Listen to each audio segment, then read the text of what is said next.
পুরনো ভূতের বাড়ি। বিডি ভূত এফএম। এই গল্প শোনার সময় দরজা জানালা বন্ধ রাখুন, একলা থাকলে লাইট জ্বালিয়ে রাখুন। আর যদি গল্প শোনার মাঝখানে মনে হয় কেউ আপনার ঘরের ভেতর হাঁটছে, তাহলে বুঝবেন এই গল্পটা আপনাকে চিনে ফেলেছে। যে বাড়িটা ভাঙেনি। গ্রামটার নাম কেউ ঠিকমতো জানে না, মানচিত্রে নেই, সরকারি খাতায় নেই, কিন্তু একটা বাড়ি আছে যেটা সবাই চেনে। লোকেরা একে বলে পুরনো ভূতের বাড়ি। এই বাড়িটা কেউ ভাঙেনি, ভাঙতে গেলেই নাকি লোক কমে যায়। শেষ সম্প্রচার বিডি ভূত এফএম, রাত 1:12। আমার শো অন্ধকারের ঠিকানা। আমি রিফাত। ভয় নিয়ে কথা বলি, কারণ ভয় চুপচাপ আসে। আমি বলছিলাম বাংলাদেশে কিছু বাড়ি আছে যেগুলো মানুষ ছাড়ে না, বাড়িগুলো মানুষ ছাড়ে। ঠিক তখনই ফোন লাইন খুলে গেল। কোনো রিং নেই, শুধু একটা শব্দ, খট খট খট, যেন কাঠের মেঝেতে কেউ হাঁটছে। যে কলটা থাকার কথা না। আমি বললাম, কে বলছেন? ওপাশ থেকে খুব ধীরে একটা কণ্ঠ এলো, ভাই, বাড়িটা এখনো নিঃশ্বাস নেয়। ব্যাকগ্রাউন্ডে বাতাসের শব্দ, পুরনো জানালা কাঁপছে। আমি জিজ্ঞেস করলাম, কোন বাড়ি? উত্তর এলো, যেটা আপনাকে ডাকছে। ইতিহাস যা লেখা হয়নি। লাইভেই আমি বলতে শুরু করলাম সেই লোককথা। 50 বছরের বেশি আগে জমিদার হরেন্দ্র রায় এই বাড়িটা বানিয়েছিল। বাড়িটা বানাতে গিয়ে 7 জন শ্রমিক নিখোঁজ হয়। কোনো লাশ পাওয়া যায়নি। বাড়িটা দাঁড়িয়েছিল। মানুষ বলে ওরা এখনো দেয়ালের ভেতরে কাজ করে। ভেতরে যা থাকে। কলের লোকটা বলল, এই বাড়ির দরজা রাতে বন্ধ থাকে না, কিন্তু ভেতর থেকে খুলতে হয়। আমি জিজ্ঞেস করলাম, আপনি এখন কোথায়? ও বলল, দালানের মাঝখানে, চারদিকে আয়না, কিন্তু কোনো প্রতিফলন নেই। স্টুডিওর কাছে নিজের মুখ দেখলাম। এক মুহূর্তের জন্য প্রতিফলন নড়ল না। প্রথম মৃত্যু। এই বাড়িতে প্রথম যে মানুষটা মারা যায়, সেই ছিল বাড়ির পাহারাদার।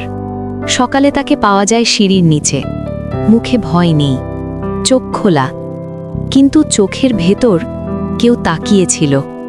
বাড়ির ভেতরের প্রথম রাত। কলের লোকটা নিঃশ্বাস ফেলল।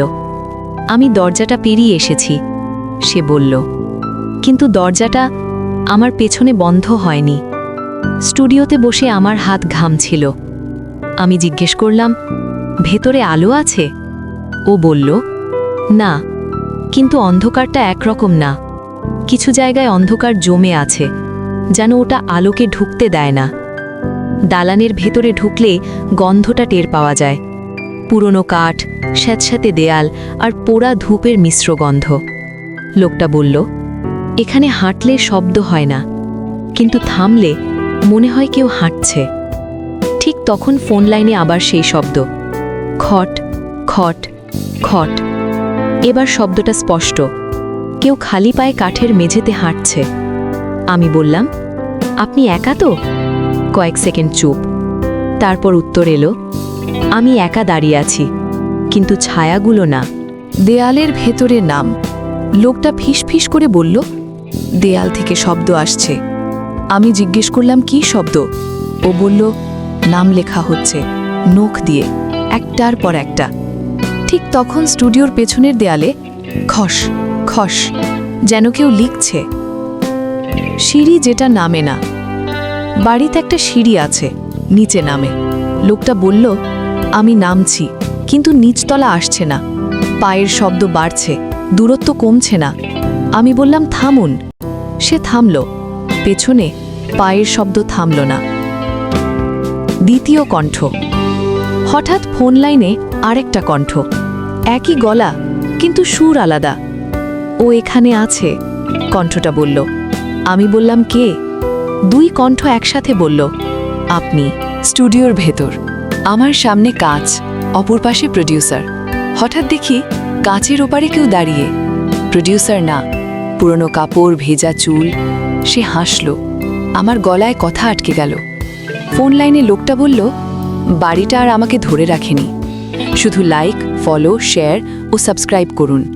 এই গল্পটা যদি আপনার গায়ে কাঁটা দেয়, তাহলে বুঝবেন আপনি আমাদের মানুষ।